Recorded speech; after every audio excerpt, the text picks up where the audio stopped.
Let's talk about moments. Moments occur when a force acts at a distance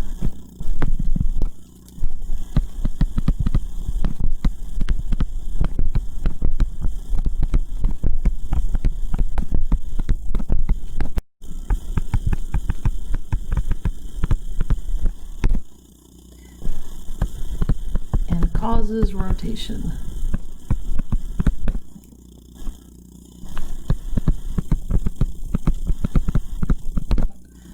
This is the exact concept of a wrench, of a screwdriver, of a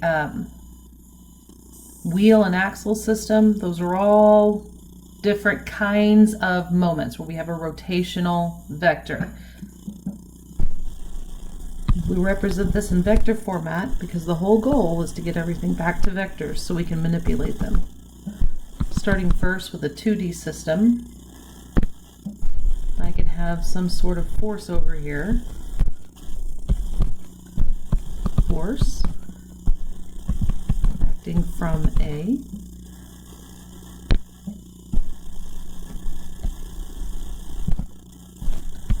RA.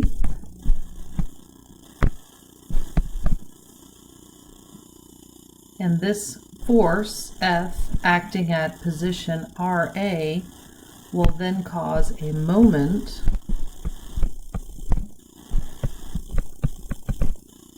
about the z-axis.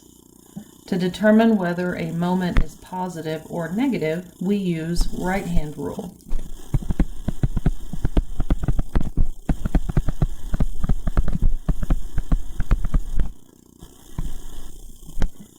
Right-hand rule, we have the fingers of your right hand are the force.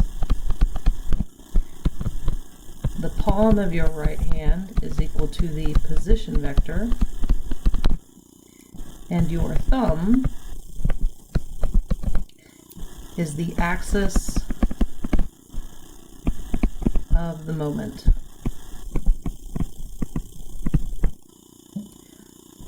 A positive moment is counterclockwise, and negative moment is clockwise.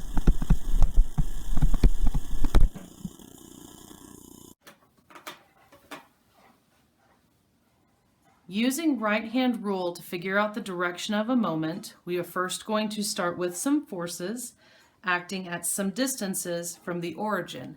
In this example, we're going to find all moments about the origin.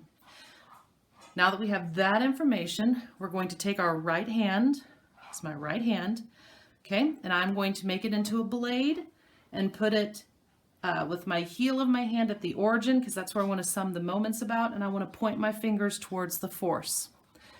Next, I'm going to curve my fingers in the direction of the force. In this case, my force is acting up and to the left, so my fingers are going to curve or bend in that direction. I have now created a moment. My hand is curved counterclockwise, my thumb is sticking up for good, up for positive. Counterclockwise is positive in this class.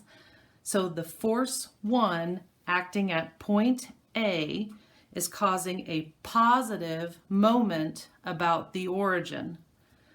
All right? Let's try force 2. Take my right hand, put it into a blade, and I'm going to put the heel at the origin and the fingers towards B. Okay, so there is my hand here with that position vector RB. Now I'm going to curve my fingers in the direction of force 2. In order to do this, I'm having to flip my hand over and curve my fingers down. So this is causing a clockwise curve. My thumb is down for bad, negative. Okay, so this is causing a clockwise negative moment. So force 2 is causing a negative moment about the origin O.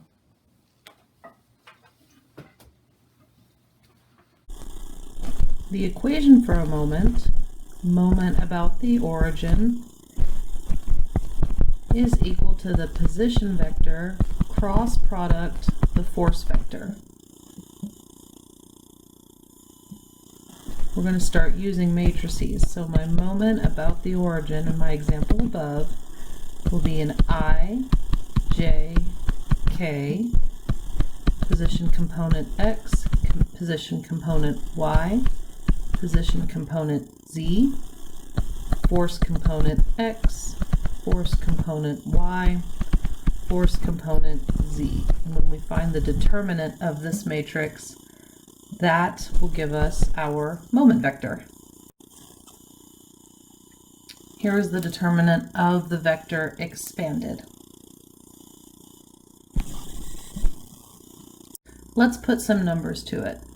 Let's say I'm given force F, which is represented by 4J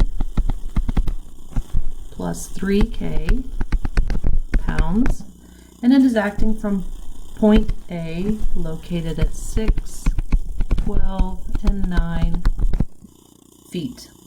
I wish to find the moment about origin O that force F causes. Our solution is our moment equation, and in this case it's about the origin, R cross F. And I'm going to need the position vector to A from the origin O. And I want to point towards the force. So position vector A is going to equal 6 minus 0I, so that's 6I, 12 minus 0J, plus 9 minus 0K, and this will be in feet. My force vector is already in Cartesian format, so I need to plug it into my matrix. MO is equal to I, J, and K. My position vector is 6, 12, and 9, and my force vector is 0, 4, and 3. So here is my matrix, and when I multiply and expand that out, I get 12 times 3 minus 9 times 4 I minus 6 times 3 minus 9 times 0 J plus 6 times 4 minus 12 times 0 K.